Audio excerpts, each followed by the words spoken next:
Good morning बच्चों। तो पिछले वीडियो में हमने 15वां पाठ शुरू किया था। छठवीं बी और सी के लिए नांदूरकर टीचर विज्ञान का पाठ ले रही है और 15वां पाठ हमने शुरू किया था चुंबक द्वारा मनोरंजन। इसमें चुंबक का अर्थ मैंने आपको बताया था और चुंबक के उपयोग के चुंबक के पदार्थ कैसे पहचाने जाते हैं ये मैंने बताया था। और ये जो चुंबक का इतिहास के बारे में मैंने जानकारी दी थी और चुंबक के अलग अलग आकार यानी मानव निर्मित चुंबक के प्रकार मैंने आपको बताए थे। आज हम ये देखने वाले हैं कि चुंबक की विशेषताएं। तो तुम्हारे सामने ये चित्र दिखाई दी गए, देखो चुंबक की दिशा, चुंबक का चुंबकीय बल और चुंबक के ध्रुवों की विशेषता और चुंबक द्वारा चुंबक का निर्माण, इसके बारे में आज हम जानकारी लेने वाले हैं। तो देखो यहाँ आपको एक प्रयोग करने के लिए दिया है, लेकिन हमारा ऑनलाइन पढ़ाई चालू है, इसलिए तुम घर में भी ये कर सकते हैं। तो बहुत आसान है। अपने वर्ग कक्ष अथवा प्रयोगशाला में कोई एक दिशा निर्मित करो। अब एक दंड चुंबक लेकर, दंड यानी सीधा सा चुंबक लेकर उसके बीच में एक धागा बांधकर किसी स्टैंड के सहारे हवा में स्वतंत्र रूप से लटकाओ। चुंबक की कौन सी दिशा में स्थिर होता है उसे सिर्फ आपको नोट करना है, ऑब्जर्व करना है। और अब चुंबक को फिर से थोड़ा सा घुमा दो। जब वह पुनः स्थिर हो जाए तो उसकी दिशा नोट करनी है और ऐसा कई बार करो। आपको क्या देखने को मिलेगा ये आपको निरीक्षण करना है।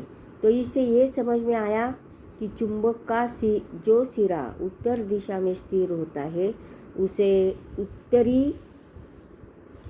उत्तरी ध्रुव और जो सिरा दक्षिण दिशा की ओर होता है उसे दक्षिण ध्रुव कहते हैं। देखो ये इसके लिए प्रयोग उसने किया है। चुंबक की दिशा समझने के लिए ये चुंबक के स्टैंड है और ये दोरा है। तो दोरा की सहायता से चुंबक बांधा है और चुंबक सदैव उत्तर दक्षिण दिशा में स्थिर होता है।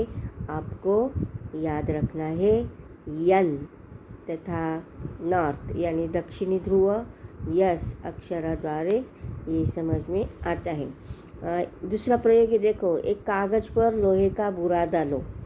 ये जो तुम्हारे सामने प्रयोग दिखाई दे रहा है ना, तो बुरादा यानी लोहे का किस और उसके ऊपर एक दंड चुंबक फिराओ। चुंबक को बीचों बीच पकड़कर उठाओ। इसमें क्या जानकारी मिलती है कि जो लोहे का किस होता है सब चुंबक की तरफ से आकर्षित हो जाता है। तो चुंबक के किसी भाग पर लोहे का बुरादा अधिक मात्रा में चिपक जाता है और किस भाग पर कम मात्रा में चिपकता है ये समझ में आएगा।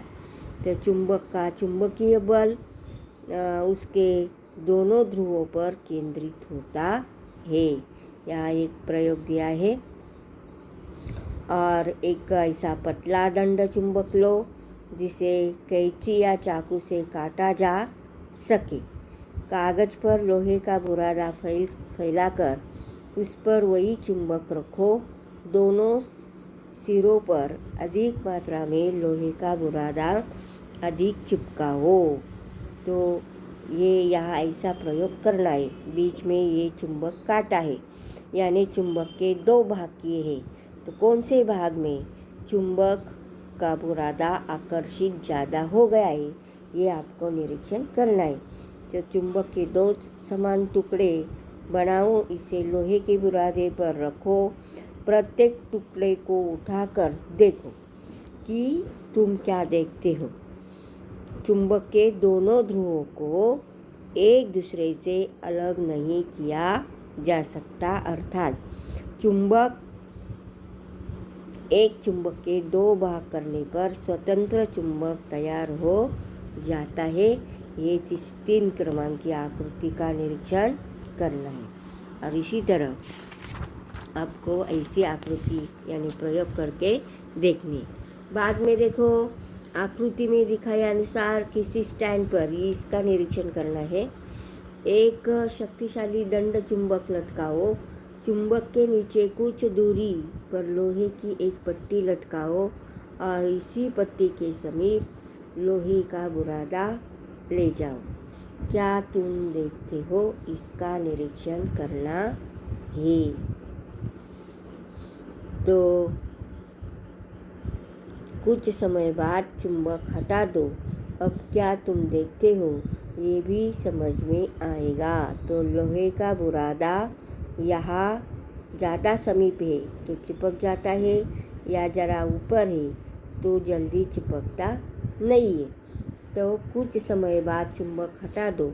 अब तुम क्या देखते हो? चुंबक के पास रखने पर लोहे का बुरादा लोहे की पट्टी से चिपकता है, परंतु चुंबक हटा लेने पर लोहे की पट्टी से चिपका बुरादा नीचे गिर जाता है, अर्थात पट्टी का चुंबकत्व समाप्त हो जाता है। ये आपको याद में रखना है।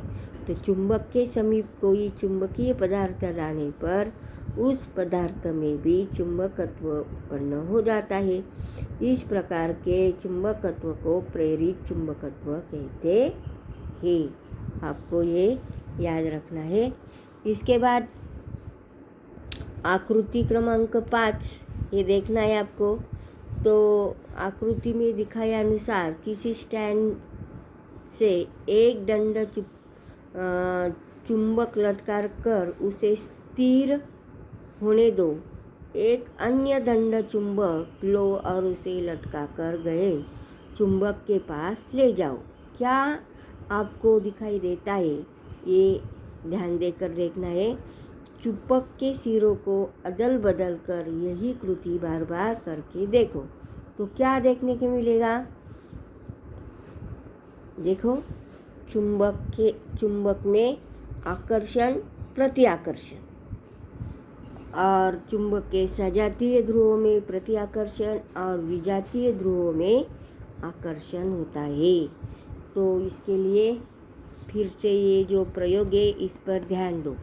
एक सुई या कील लो, उसे मेज पर रखो, स्थिर रखो और आकृति में दिखाया अनुसार उस पर किसी चुंबक द्वारा एक सिरे से दूसरे सिरे तक घिसो। बाद में चुंबक उठा लो, पुनः उसी प्रकार घिसो। यह क्रिया कितनी बार करनी है? 7 से 8 बार ये क्रिया करना है। बाद उस पर सुई या कीले के पास लोहे की पिन लेकर जाओ। तो क्या दिखाई देता है? तो ऐसे प्रकार घिसकर इसी चुंबकीय वस्तु में चुंबकत्व उत्पन्न किया जा सकता है। इसी प्रकार निर्मित चुंबकत्व को अस्थायी चुंबकत्व कहते हैं, क्योंकि यह केवल थोड़े समय तक ही टिकता है, बाद में नष्ट हो जाता है। तो ऐसे चुंबक के अलग अलग प्रकार, आकर्षण, प्रतिआकर्षण, प्रेरित चुंबकत्व, इसके बारे में मैंने आज आपको जानकारी दी। और मनोरंजन के लिए मैं आपको बता रही हूँ विद्युत चुंबकत्व तैयार कैसे किया जाता है।